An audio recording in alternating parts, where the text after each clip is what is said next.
মাছটা ভালো করে পরিষ্কার করে ধুয়ে নিয়ে এসেছি পুকুর থেকে। উনুনটা ধরে দিয়েছি, এক পাশে ভাত দেবো, এক পাশে তরকারি করব। কড়াতে গরম জল বসে দিয়েছি, লবণ দিয়ে দেবো, যেহেতু মাছে লবণ মাখানো নেই। এই লবণে লবণ দিয়ে দিয়েছি, এবার হলুদ দেব, দিয়ে জলটা ফুটে গেলে মাছগুলো ছেড়ে দিয়ে তুলে নামিয়ে নেব। হলুদ আর নুন জলটা ফুটে গেছে, এবারে মাছগুলো ছেড়ে দেবো।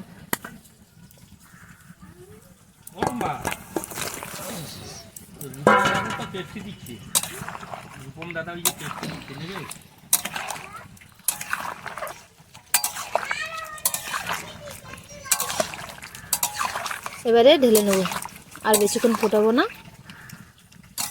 ঢেলে নেব। একটা চুবড়ির মধ্যে ঢেলে নিয়েছি। এর এর কিছু ছাড়ানো যাবে না, এগুলো নরম একদম, এতে কোনো বালি ডালি কিচ্ছু নেই, একদম পরিষ্কার। এগুলো ভেজে নেব। মাছগুলো ঢেলে নিয়েছি, কড়াটা বসে দিয়েছি, কড়াটা গরম হয়ে গেছে, এবার তেল দিয়ে দেবো।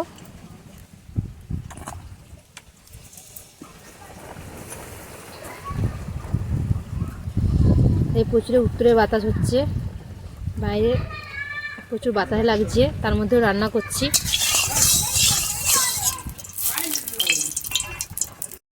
তেলটা গরম হয়ে গেছে, এবারে মাছগুলো হালকা করে ভেজে নেব।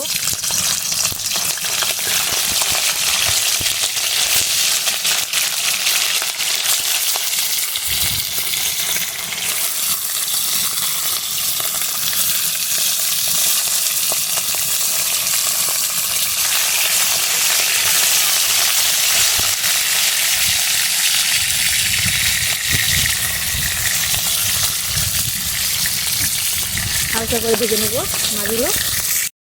মাছগুলো হালকা করে ভেজে নিয়েছি। কড়াই তেল আছে, ওই তেলের মধ্যে আরও তেল দিয়ে দেবো বেশি করে।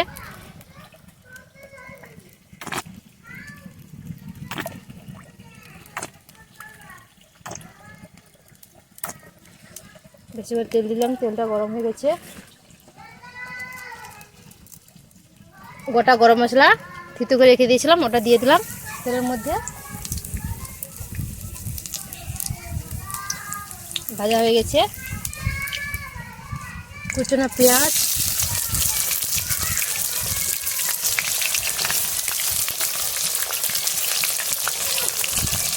দিয়ে দিলাম, ভালো করে পেঁয়াজ ভাজতে হবে।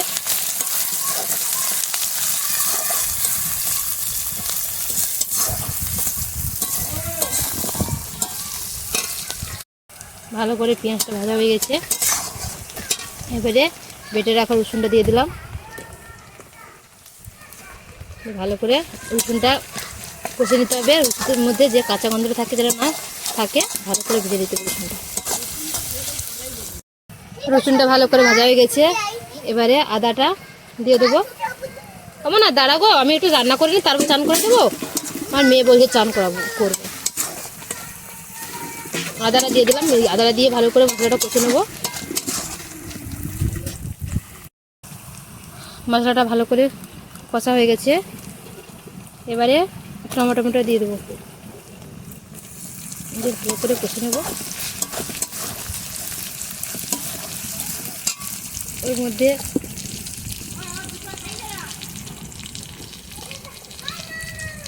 হলুদ গুঁড়ো পরিমাণ মতো,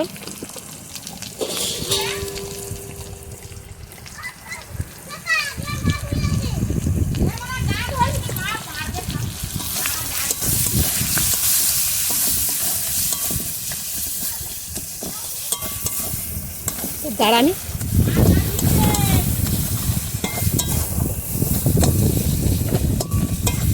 হলুদ গুঁড়ো দিয়ে দিলাম। এবারে পরিমাণ মতো বেশি করে লঙ্কা গুঁড়ো দেবো, কারণ নদীর মাছ তো, বেশি করে লঙ্কা গুঁড়ো দিয়ে দিলাম। ভালো করে মশলাটা কষে নেব।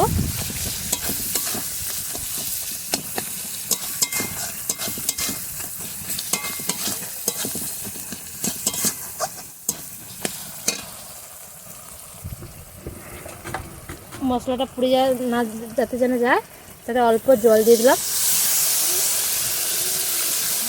দিয়ে মশলাটা ভালো করে কষে নেব।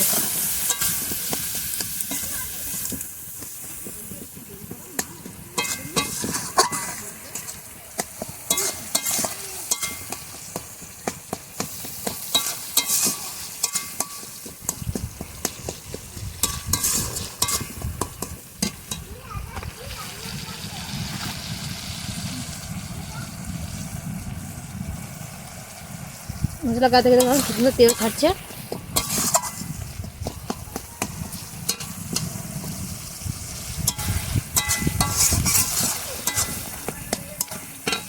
এবারে মাছটাকে দিয়ে দেবো, দিয়ে ভালো করে কষবো।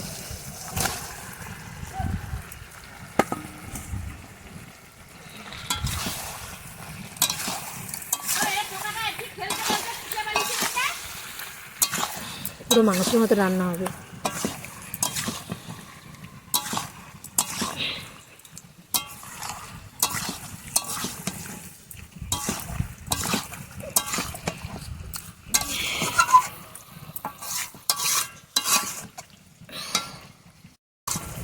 মুলি মাছটা এইভাবে কষে কষে রান্না করতে হবে, তাড়াহুড়ো করলে হবে না।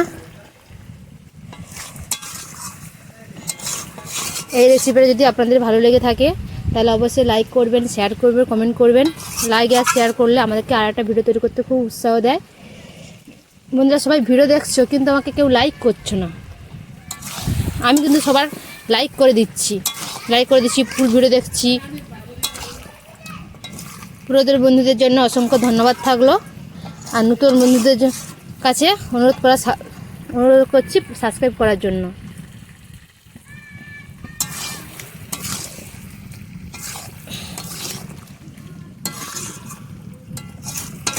একটু ঢাকা দিয়ে ভালো করে কষে কষে রান্না করতে হবে। আর বেশি করবো না, কষবো না, কারণ ঘেটে যাবে পুরো মুরলি মাছ। আর অল্প জল দিয়ে দেবো, বেশি জল দেবো না, অল্প জল দেবো, আর জল দেবো না। বসেও গেছে, একটু ফুটে গেলে নামিয়ে নেব।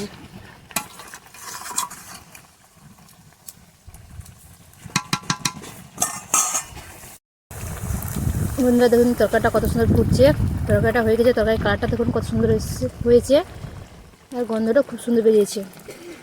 এবারে নামিয়ে নেব তরকারিটা আমার রেডি হয়েছে, নামিয়ে নিয়েছি। কত সুন্দর হয়েছে দেখুন। এই ভিডিওটা এই পর্যন্ত, পরের ভিডিওতে দেখা হবে। ধন্যবাদ।